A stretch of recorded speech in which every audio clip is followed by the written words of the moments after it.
అలసిన వానికి ఊరడించు మాటలు. సహోదరుడు భక్తి సింగ్ గారి పరిచర్య నుండి సేకరించిన అనుదిన ధ్యానములు. ఏప్రిల్ 23. మారు మనసు పొందు ఒక పాపి విషయమై పరలోకమందు ఎక్కువ సంతోషం కలుగును.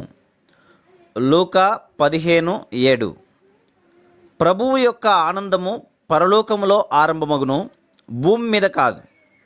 లూకా 15:10. ఒక మానవుని హృదయములో పరిశుద్ధాత్మ దేవుని వాక్యము ద్వారా బలమైన ఒప్పుదలను, నిజమైన పశ్చాత్తాపమును కలిగించును.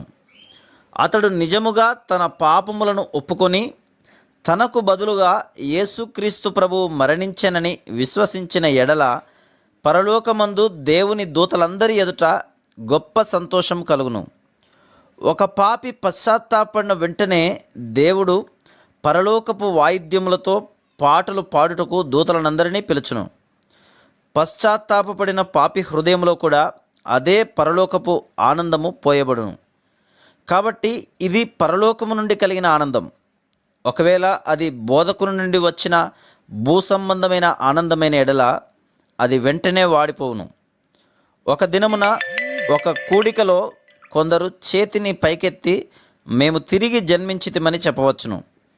ఆ తర్వాతి దినము ఒక కష్టతరమైన విషయంలో వారు మనసు నొప్పించుకుందరు, కానీ పరలోకము నుండి ఒక వ్యక్తిలోనికి వచ్చిన సంతోషం ఎన్నటికీ వాడిపోదు. అందుచేతనే ప్రభువైన యేసుక్రీస్తుకు ముందుగా వచ్చిన బాప్తిస్మమిచ్చు యోహాను మారు మనస్సును గురించి బోధించి మారు మనస్సుకు తగిన ఫలం ఫలించుడి అని చెప్పెను. యేసు ప్రభువు పరలోక రాజ్యము సమీపించి ఉన్నది గనక మారు మనస్సు పొందుడి అని చెప్పుచూ ప్రకటించెను.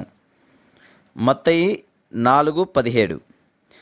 బాప్తిస్మమిచ్చు యోహాను, యేసుక్రీస్తు ప్రభు ఇద్దరు కూడా పరిశుద్ధాత్మచే నింపబడటను గురించి బోధించిరి. ప్రజలు తమ పాపములను ఒప్పుకొనిన ఎడల అది హృదయములో నుండి రావలను, కానీ పెదవుల నుండి కాదు. పశ్చాత్తాపం అన్నది సరి అయినదని నిశ్చయించుకొనుటకు భయమును బట్టి మనము ఒప్పుకొనటలేదని, లేక ప్రజలు మన గురించి ఏమనుకొందురని కానీ, లేక మంచి పేరు కొరకు ఒప్పుకొనుట లేదని మనం నిశ్చయించుకొనవలెను.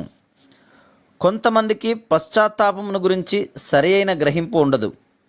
వారు చాలా తేలికగా, ఓ దేవా, నేనొకవేళ ఇది చేసిన ఎడల లేక అది చేసిన ఎడల దయచేసి నన్ను క్షమించుము అని చెప్పుదురు. వారి పాపముల విషయమై వారికి నిజమైన ఒప్పుదల, విచారము ఉండవు. యోబుకు దేవుని ప్రత్యక్షత కలిగింది. మునుపెన్నడును కలగని విధంగా యోబుకు దేవుని మహిమా సౌందర్యములు, ఆయన సర్వశక్తిని గురించిన ప్రత్యక్షత కలిగినది.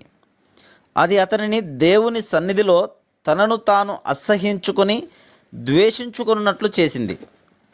మనము లూకా 5:8లో సీమోను పేతురు యేసు మోకాళ్ళ ఎదుట సాగిలపడి, ప్రభువా, నన్ను విడిచిపొమ్ము, నేను పాపాత్ముడను అని చెప్పెను. మన ప్రభువు సీమోను పాపములు బయట కనపరచుట కానీ లేక గద్దించుట కానీ చేయనవసరం లేదు. పేతురు యేసుక్రీస్తు ప్రభు యొక్క గొప్ప శక్తిని, గొప్పతనమును చూచి బహుగా ఒప్పించబడెను. మరలా లూకా 19:8లో జక్కయ్య ఎంత నమ్మకముగా పశ్చాత్తాపడనో చూస్తున్నాం. అతడు డబ్బు విషయంలో అవినీతిపరుడు అని చూపించవలసిన అవసరత ప్రభువునకు లేదు. ప్రభువు యొక్క సన్నిధియే అతనిలో నిజమైన పశ్చాత్తాపమును, హృదయములో మార్పును తీసుకొని వచ్చింది. అందుచేతనే అతడు, ఇదిగో ప్రభువా, నా ఆస్తిలో సగము బీదలకిచ్చుచున్నాను. నేనెవని యొద్దనైనను అన్యాయముగా దేనినైనను తీసుకున్న ఎడల అతనికి 4 అంతలు మరలా చెల్లింతును అని ప్రభువుతో చెప్పెను. నిజమైన పశ్చాత్తాపము ద్వారా ఏ విధంగా పరలోకము నుండి సంతోషము మనకు కలుగునో చూస్తున్నాము. ఎవరైతే నిజముగా పశ్చాత్తాపపడుదురో వారి హృదయములలో కూడా ఇట్టి సంతోషము కుమ్మరించబడును.